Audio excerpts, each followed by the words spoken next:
Assalamualaikum ya akhi ya ukhti. Atamasya ilal ba'dat. Wala tansa ihmilu aribat. Idza kuntum ummat Muhammad Ajibu salamana bin nasyad. Assalamualaikum warahmatullahi wabarakatuh.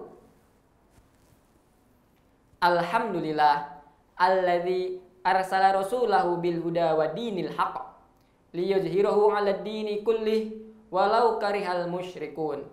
Wassalatu wassalamu ala sayyidina Muhammad. Allahumma sholli wa sallim wa barik alaih. Allahumma sholli wa sallim wa barik alaih. Khairul umara wa ala alihi wa ashabi amma ba'd. Dewan Hakim yang arif dan bijaksana, kaum muslimin dan muslimat yang dirahmati Allah Subhanahu wa taala. Indonesia merupakan salah satu negara bagian Asia Tenggara yang terkenal dengan budayanya. 360 juta jiwa penduduk Indonesia, terdiri dari banyak suku bangsa, itulah Indonesia. Negara dengan mayoritas penduduk muslim terbanyak di dunia. Berbagai aliran dan jaringan organisasi Islamiyah tersebar di seluruh Indonesia. Mulai dari Nahdlatul Ulama, Muhammadiyah, dan lain sebagainya. Yang terpenting, tetap menganut Al-Quran dan Sunnah. Itu semua menjadi rahmat bagi kita. Karena berbeda-beda metode dakwah yang mereka perjuangkan. Namun hadirin, kita masih mendengar kriminalitas di Indonesia setiap harinya. Mulai dari pembegalan, Perampokan, Narkotika, pembunuhan dan perzinahan semakin banyak dan merajalela. Kepala Badan Narkotika Nasional (BNN), Irjen Pol Petrus Reinhard Goss mengatakan, peredaran narkotika di dalam negeri di tengah pandemi COVID-19 menurutnya meningkatnya narkotika diakibatkan salah satunya yaitu work from home. Komisi Nasional Anti Kekerasan Terhadap Perempuan mencatat jumlah laporan kasus kekerasan seksual terhadap perempuan terus meningkat setiap tahunnya. Sungguh sangat memprihatinkan hadirin. Kaum muslimin dan muslimat yang dirahmati Allah Subhanahu wa taala. Lantas, apa yang membuat hal tersebut menjadi berkelanjutan? Bukankah kita di era digital? Segala dakwah sudah seharusnya lebih mudah dan praktis. Bukankah kita Indonesia penduduknya mayoritas muslim?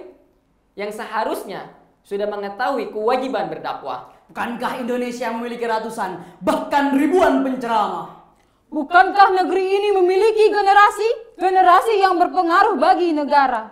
Ataukah dakwah kita yang belum seberapa dibandingkan dakwah Rasulullah Yang bercucuran keringat, Berlumuran darah dan bermandikan air mata, terus berjuang hingga diwafatkan di jalan Allah Subhanahu wa taala. Maka dari itu, tergugah hati kami bertiga untuk menyampaikan syarhil Quran dengan tema Tantangan berdakwah di era digital dengan rujukan Al-Quran surat An-Nahl ayat 125. A'udzu billahi minasy syaithanir rajim.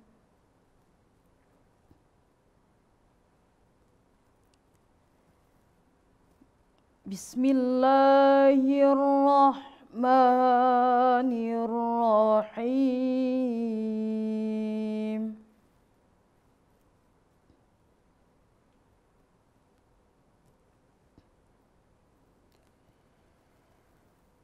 Ud'u ila sabili rabbika bil hikmati wal mau'izatil hasanah.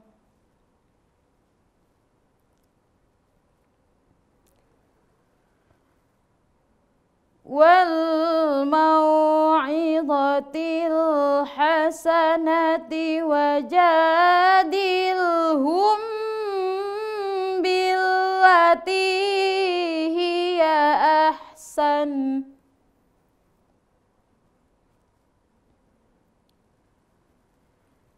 Inna rabbaka huwa a'lamu biman dhalla an sabilih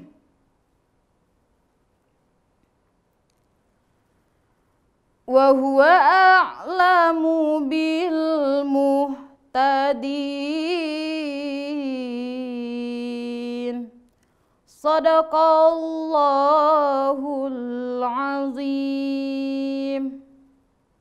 Aku berlindung kepada Allah dari godaan setan yang terkutuk dengan menyebut nama Allah yang Maha Pengasih lagi Maha Penyayang. Serulah kepada jalan Tuhanmu dengan hikmah dan pelajaran yang baik, dan bantahlah mereka dengan cara yang baik pula.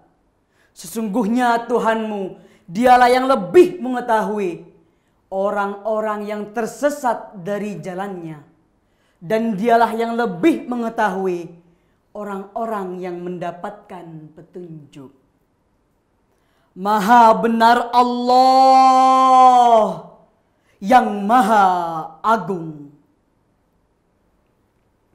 Penjelasan ayat tersebut menurut tafsir Jalalain dengan pengarang Jalaluddin As-Suyuti dan Jalaluddin Al-Mahalli pada halaman 281 di Kairo, penerbit Darul Gadat Al-God pada tahun 2019, berbunyi, Ud'u, serulah manusia, hai Muhammad, ila sabili rabbik, kepada jalan Rabbmu, yaitu agamanya, bil hikmah, dengan hikmah, yaitu Al-Quran, wal mau'izotil hasanah, dan pelajaran yang baik, atau nasihat yang lembut. Wajadilhum billati, dan bantahlah mereka dengan bantahan hiya ahsan, yang baik, dengan menyeru mereka untuk menyembah Allah dan memperlihatkan kepada mereka tanda-tanda kebesarannya, atau dengan hujjah-hujjah yang jelas. Inna rabbaka huwa a'lam, sesungguhnya Rabbmu dialah yang lebih mengetahui, Maha mengetahui, bimang bolla ang sabili wa huwa a'lamu bil muhtadin, kepada orang-orang yang tersesat dari jalannya, dan dialah yang lebih mengetahui orang-orang yang mendapatkan petunjuk. Ayat ini diturunkan sebelum adanya perintah untuk memerangi orang-orang kafir. Kaum muslimin dan muslimat yang dirahmati Allah Subhanahu wa taala. Media sosial merupakan dunia yang bebas. Setiap pemilik akun berhak menyampaikan apa yang ia ingin sampaikan. Setiap medsos menjadi tanggung jawab kepada setiap pemilik akun masing-masing. Media sosial sangatlah sensitif, terutama ketika kebebasan berpendapat itu dilontarkan, akan menjadi propaganda, Hoax, ujaran kebencian, bahkan kampanye hitam. Media sosial memanglah sangat membantu untuk berdakwah dan penyiaran Islam. Namun, hal tersebut harus tetap mengacu kepada pedoman Islam yang esensial dan metodologi yang ditentukan. Media sosial bisa sangat hancur, tidak adil, tidak proporsional, dan tidak seimbang dalam pemberitaan jika jatuh Ke tangan orang yang tidak bertanggung jawab. Karena media sosial berpengaruh bagi masyarakat karena terpengaruhi dengan opininya. Kaum muslimin dan muslimat yang dirahmati Allah Subhanahu wa taala, terdapat hadis Rasulullah Shallallahu alaihi wasallam untuk menyeru umatnya dengan dakwah. Pada kitab Sahih Muslim nomor hadis 49 dengan pengarang Imam Abi Husain Muslim bin Al-Hajjaj Al-Qutairi An-Naisaiburi. Di Saudi Arabia, Nabi Muhammad Shallallahu alaihi wasallam bersabda yang diriwayatkan Sayyidina Abu Sa'id Al-Khudri, "Man ra'a minkum munkaron falyughayyirhu biyadihi, Fa in lam yastati fayughayyirhu bilisanihi. Fa in lam yastati fayughayyirhu bi Fa in lam yastati fayughayyirhu